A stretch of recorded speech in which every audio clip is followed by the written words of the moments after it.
Watchman, బాబుని కిందికి దించు. ఆగు.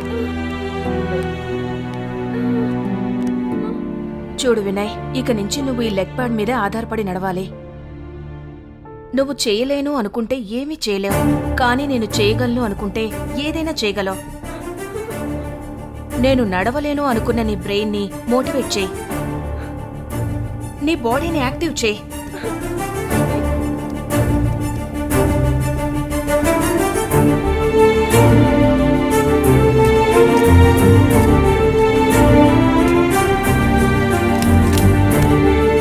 అడుగు తడబడినా జారి కింద పడినా నీకు నువ్వే లేవాలి.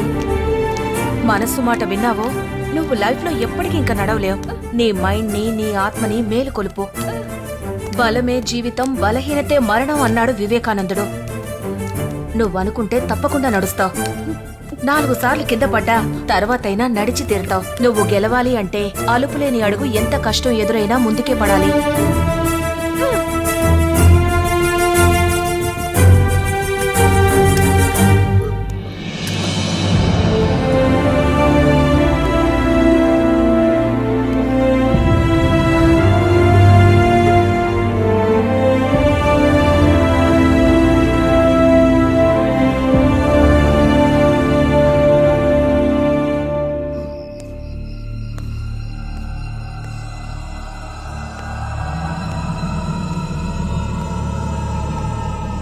అన్నయ్య గారు, ఓ మంచి రోజు చూసుకుని ముహూర్తం పెట్టించండి. అలాగే.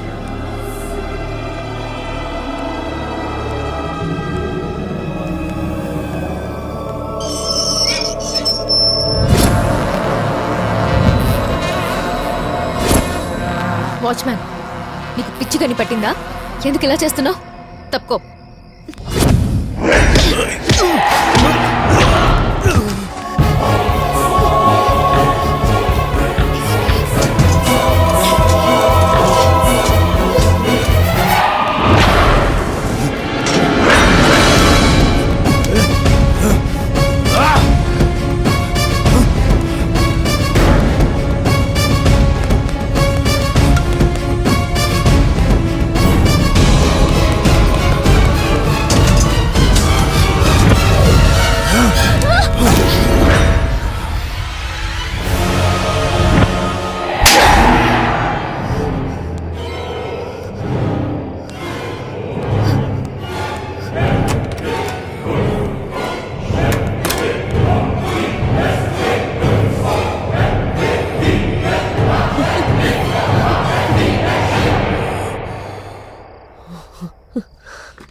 రేయ్, మా అందరి నమ్మకాన్ని చంపేశావు కదరా. ఎన్నో సంవత్సరాల నుంచి మేమందరం ఇక్కడ కలిసిమెలిసి ఉంటున్నాం రా. ఒకరి మీద ఒకరికి నమ్మకం ఉండకపోవచ్చు, కానీ మా అందరికి వాచ్మెన్ అంటే నమ్మకం ఉంది. మేం బయటికి వెళ్తున్నామంటే తాళాలు మీ చేతికిచ్చి వెళ్తాం. మా ఇళ్లలో ఆడవాళ్లు ఒంటరిగా ఉంటే మీకు చెప్పి వెళ్తాం. ఆ నమ్మకాన్ని కూడా మోసం చేశావు కదరా, నమ్మక ద్రోహి. వీడితో మాట్లాడండి సార్, దయ్యాల ముందు వేదాలు వల్లిస్తున్నట్టు. మీరు తప్పుకోండి. మీరు ఆగండి అంకుల్, వీడికి మా స్టైల్లో కోటింగ్ ఇస్తాం. వద్దొద్దా, వీడిని బయటికి పంపించేస్తాం. తప్పు చేసిన వాడిని ఊరికే వదిలేస్తే ఈ రోజు మీ అమ్మాయి చేపట్టుకున్నాడు, రేపు వేరే అమ్మాయి చేపట్టుకుంటారండి. ఒరే ఒరే ఒరే, మీరు గమ్మున్నాను సామ్యా, మనకెందుకు తీయన్యా? పోలీసు వాళ్ళకి ఫోన్ చేస్తే వాళ్ళు వచ్చి తీసుకుపోతారు. మీరు ఆగండి అంకుల్, వీడి సంగతి మేం చూసుకుంటాం. దేవత లాంటి రాధక్క చేపట్టుకుంటావరా? Stop it. ముందు వీడిని బయటికి పంపించండి. చూసావరా మా రాధకు మంచితనం? నువ్వు తను చేపట్టుకున్న క్షమించి వదిలేసింది. ఇంకా మాట్లాడరా? ఒరే ఒరే ఒరే, వాడినేం చేయబాకండి అబ్బాయా.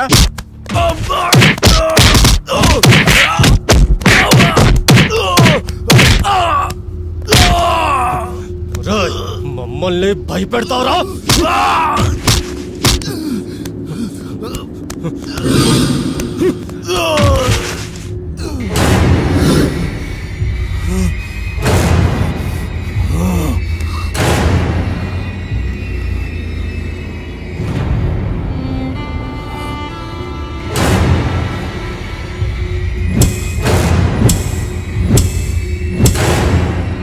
అందరి ముందు రక్తం వచ్చేలా కొట్టి అవమానించి గంటేస్తారా? రేయ్! చస్తారు, మీరందరూ చస్తారు. ఈ అపార్ట్మెంట్ లో రోజుకొక 7 లేస్తుంది.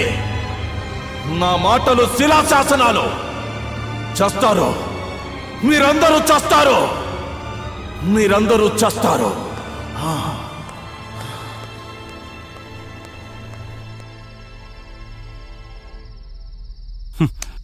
ఆ వాచ్మెన్ గడు మనల్నే భయపెడతాడారా? వాడి టైం బాగోలేక మనకు దొరికెళ్ళాం మామ. రే, ఆ మోసాగారు వాచ్మెన్ ని వెతికి పెట్టేంత వరకు మనకే డోకా లేదురా. ఎప్పుడు వాడి గోలేంద్రా మామ. Let's enjoy the party.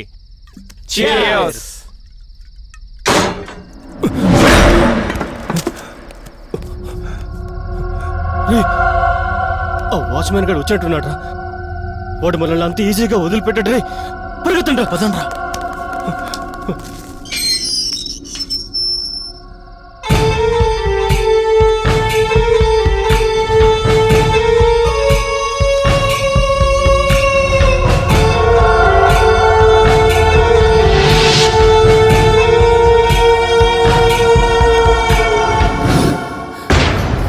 మోసగారు, Pawan బాబు చనిపోయాడయ్యా. పోలీసులకి ఫోన్ చేయండి అయ్యా.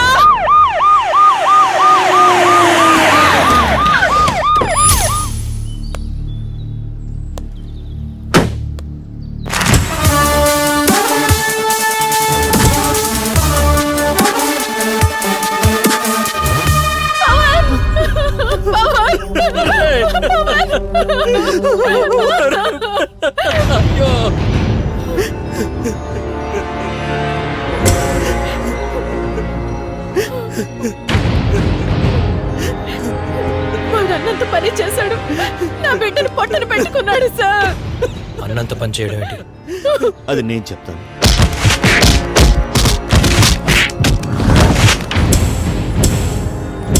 ఈ అపార్ట్మెంట్ లో రోజుకొక 7 లేస్తుంది. వాళ్ళేదో కొట్టారన్న కోపంలో వాడు అలా అన్నాడు అనుకున్నాం. వాడు నిజంగా చంపేస్తాడని అనుకోలేదు బాబు. సార్,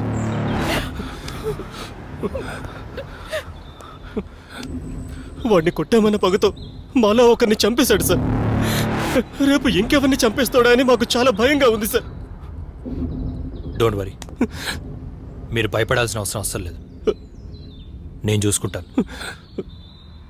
వాడిని తప్పకుండా పట్టుకుంటాను.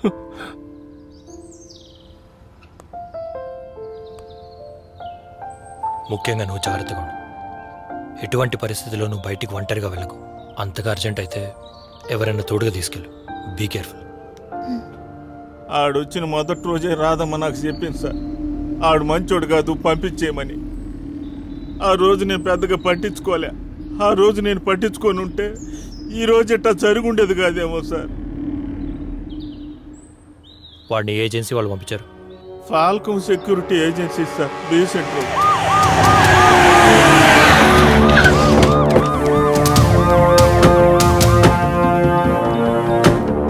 నమస్తే సార్, కూర్చోండి.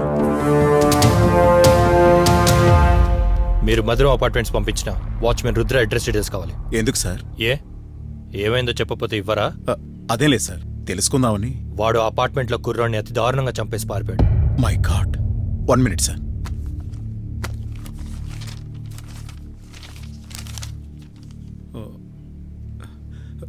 పేరు మాత్రమే ఉంది సార్. పేరు మాత్రం ఉంటే సరిపోతుందా? అడ్రస్ డీటెయిల్స్ తీసుకోరా. ఆ పేరు కూడా రుద్రాన్ని వాడే పెట్టుకుని ఉంటాడు. వాడంతా ప్లాన్గా చేస్తున్నాడు. అయినా అలా ఎలా వాచ్మెన్ పెట్టుకుంటారండి? వాడు మీకు ఎన్నాళ్ళుగా తెలుసు? వాడు 3 నెలల నుంచి మా ఆఫీస్ చుట్టూ ఓ ఉద్యోగం ఏమని తిరిగాడు సార్. ఓ రోజు మధురం అపార్ట్మెంట్ అధ్యక్షులు మోసా గారు మా ఆఫీస్కి ఫోన్ చేసి అర్జెంటుగా ఒక వాచ్మెన్ పంపించమని వార్నింగ్ ఇచ్చారు సార్. 10 సంవత్సరాల అపార్ట్మెంట్కి సెక్యూరిటీ ఇస్తామని అగ్రిమెంట్ ఉంది సార్. ఆ టైంకే కరెక్ట్గా వచ్చాడు. వాడు కొత్త సార్. వాడు ఇంతకుముందు ఎక్కడా సెక్యూరిటీగా పనిచేయలేదని తెలుసుకొని ఆ మధురం అపార్ట్మెంట్స్కి వాడైతే కరెక్ట్ అని వాడిని పంపించాలి సార్. వాడే కరెక్ట్ అని మీరెందుకు అనుకున్నారు? అంటే ఏం లేదు సార్, ఆ అపార్ట్మెంట్కి ఎవరిని వెళ్ళమన్నా సరే వెళ్ళేవారు కాదు. ఎందుకు వెళ్ళేవారు కాదు? ఆ అపార్ట్మెంట్ పార్క్లో దెయ్యం ఉందని, అక్కడ ఎటువంటి వాచ్మెన్ని ఉండనిచ్చేది కాదని రకరకాలుగా చెప్పుకునేవారు సార్. దయ్యం? అవును సార్, అందుకే ఆ అపార్ట్మెంట్కి ఎవరిని వెళ్ళమన్నా వెళ్ళేవారు కాదు. రుద్ర కొత్తగా వచ్చాడు, అక్కడ విషయాలు ఏమీ వాడికి తెలియవు. అందుకే వాడిని అక్కడికి సెక్యూరిటీ గార్డ్గా పంపించాను సార్, అంతే. ఆ అపార్ట్మెంట్ విషయాలు వాడికి తెలియకపోవడం ఏంటి? వాడు ఎప్పుడు అక్కడే రోడ్లు ఉడుస్తున్నాడు. అవునా? అందుకేనా ఆ అపార్ట్మెంట్కి వెళ్ళమనగానే వాడు మొహం మతాబ్లో వెళ్ళిపోయింది సార్. నేను ఇంకా ఉద్యోగం ఇచ్చానని ఆనందపడిపోతున్నాడేమో అనుకున్నాను. లాస్ట్ టైం అపార్ట్మెంట్ పార్కింగ్లో దయ్యం ఉందని పారిపోయినా ఆ వాచ్మెన్ పిలిపిస్తారా? ఆడింకెక్కడున్నాడు సార్? ఆ దెయ్యాన్ని చూసిన దెబ్బకి వాడికి మెంటలొచ్చి పిచ్చోడైపోయాడు. వాడికి ఎర్రగడ్డ మెంటల్ హాస్పిటల్లో ట్రీట్మెంట్ కూడా జరుగుతోంది.